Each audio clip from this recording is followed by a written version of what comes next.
نہیں، دوسرا راستہ میرے پاس موجود ہے کہ میں فرید رئیس کے خلاف عدالت میں استغاثہ کروں کہ میرے پاس یہ ثبوت موجود ہیں کہ اس نے مجھ پر قاتلانہ حملہ کرایا ہے، پولیس نے میری تفتیش ٹھیک نہیں کی ہے، آپ ان ملزموں کا ٹرائل کریں۔ ٹھیک ہے،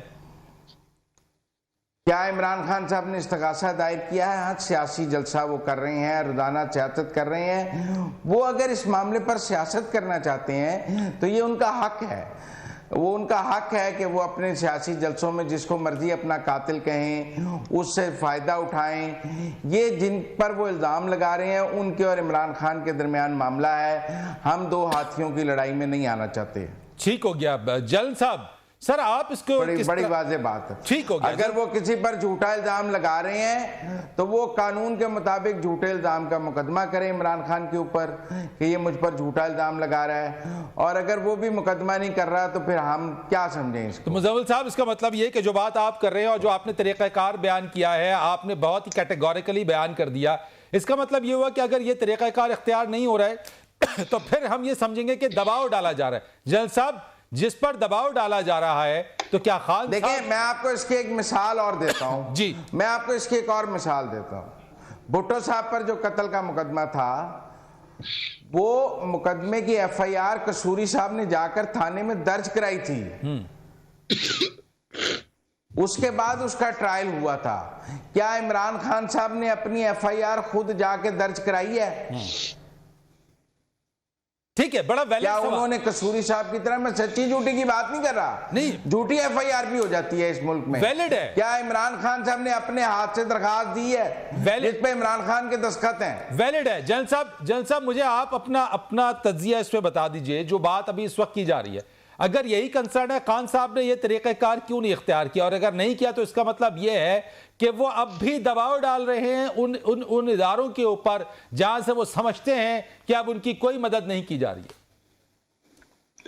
دیکھیں، اس کے دو پہلو ہیں، ایک تو پیورلی پولیٹیکل ایسپیکٹ ہے جس میں پاکستان میں بدقسمتی سے رواج یہ رہا ہے کہ ہم الزامات ایک دوسرے کے اوپر لگاتے رہتے ہیں اور اس کی بنا پر ایک نیریٹو بن کے چلتا ہے، اس نیریٹو کو کوئی بائی کر لیتا ہے، کبھی نہیں بائی کر لیتا، اس پہ چلتا ہے۔ ایک تو یہ پیورلی اس کا یہ ایسپیکٹ ہے۔ دوسرا اس کا ٹیکنیکل اور کرمنل ایسپیکٹ ہے۔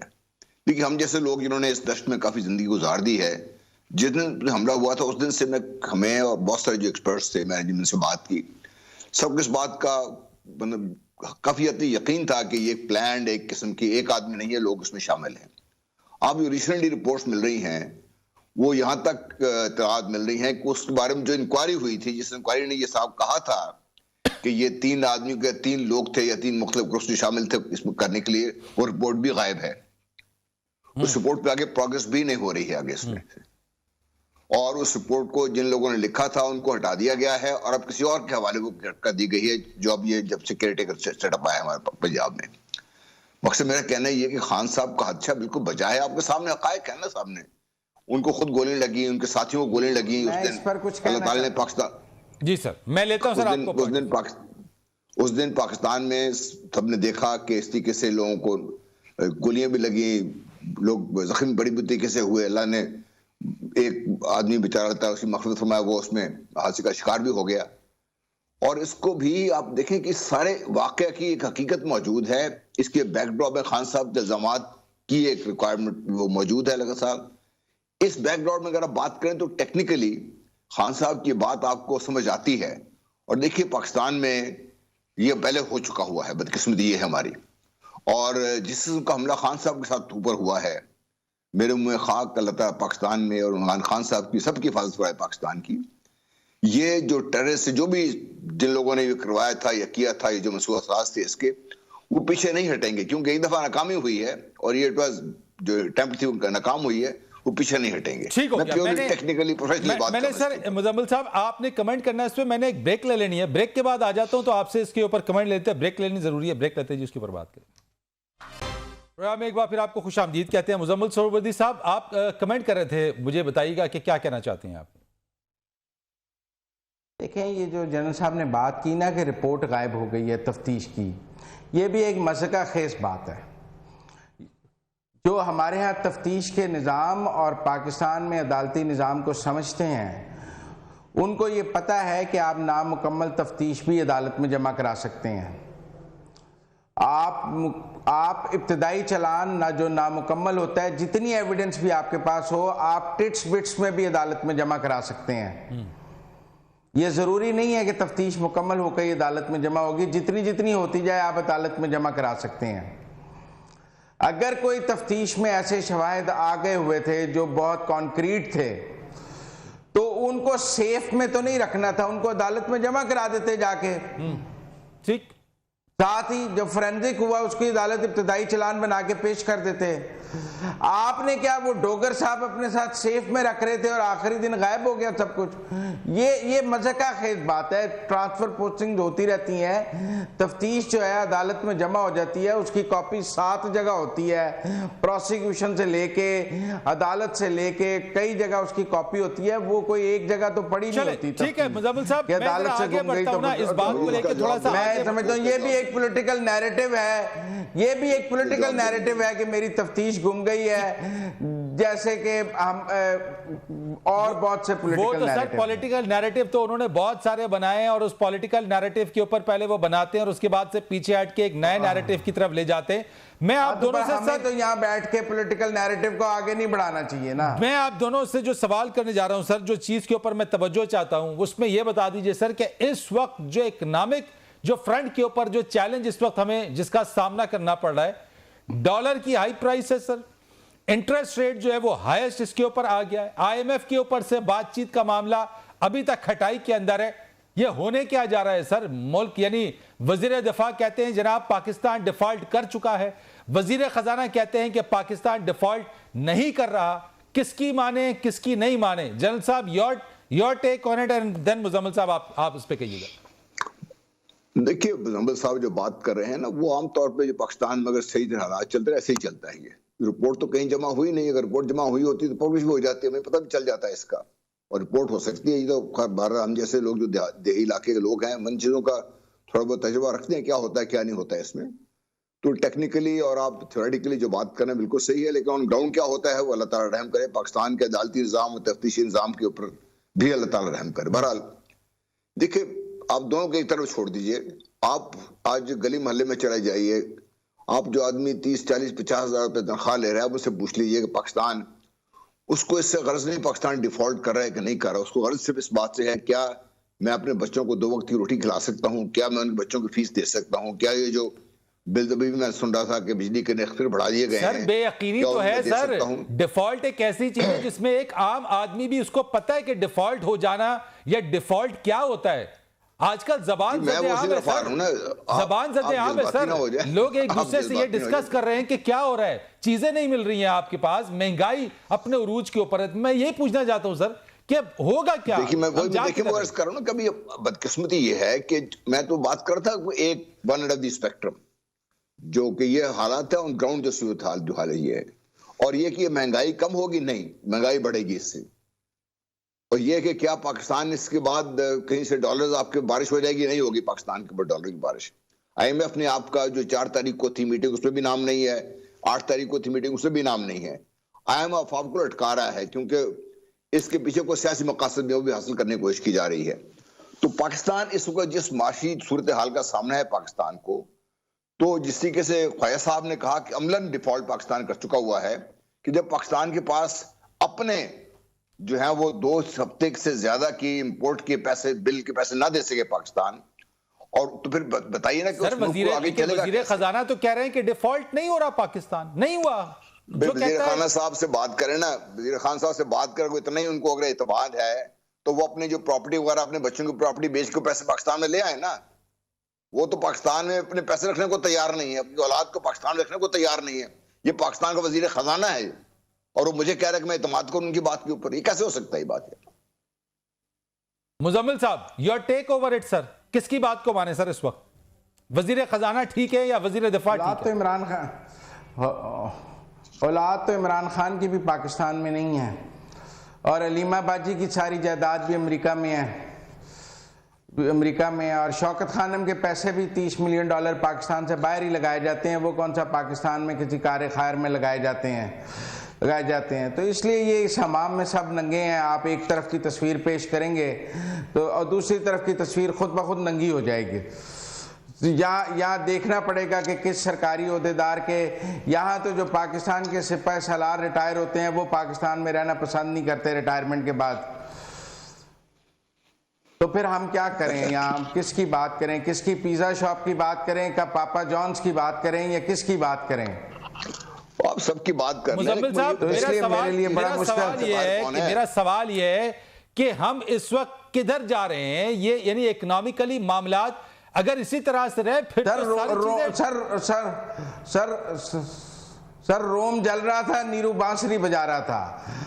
ملک کو قومی یکجہتی کی ضرورت ہے, چارٹر آف اکانومی کی ضرورت ہے, اکنامک سرجری کی ضرورت ہے. ہم ایک دوسرے کے دستوں گربان ہیں, ہم ایک دوسرے کے کپڑے اتارنے پر ہیں. اکنامک سرجری جب کون گھر کرے کو گا آگ لگی ہوتی ہے تو اکنامک سرجری کوئی بھی نہیں کر سکتا جب تک اس ملک میں کنسنسس نہیں ہوگا, چارٹر آف اکانومی نہیں ہوگا, جب تک یہ بات طے نہیں ہوگی کہ ہم اپنی لاس اینٹیٹیز بیچیں گے, جب تک یہ طے نہیں ہوگا کہ ایک ایک یونٹ بل کا وصول کیا جائے گا, جب تک گیس چوری اور بجلی چوری پر پاکستان کی سیاسی جماعتیں مسئلہ کیا ہے؟ مسئلہ یہ ہے کہ بجلی بناتے ہیں, بل نہیں وصول کر سکتے. ٹھیک.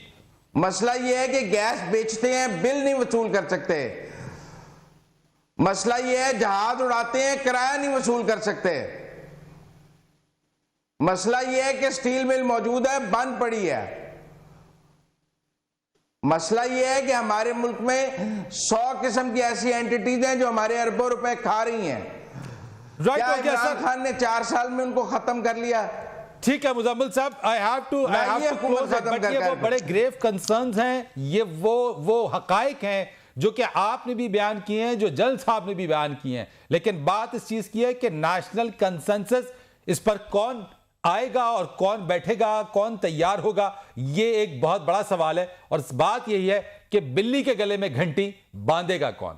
بہت شکریہ آپ کا مزمل سہروردی صاحب. جنرل صاحب آپ کا بہت شکریہ. مرتضیٰ اسلنگی صاحب تھینک یو سو مچ. فرید رئیس کو اجازت دیجیے. اللہ حافظ.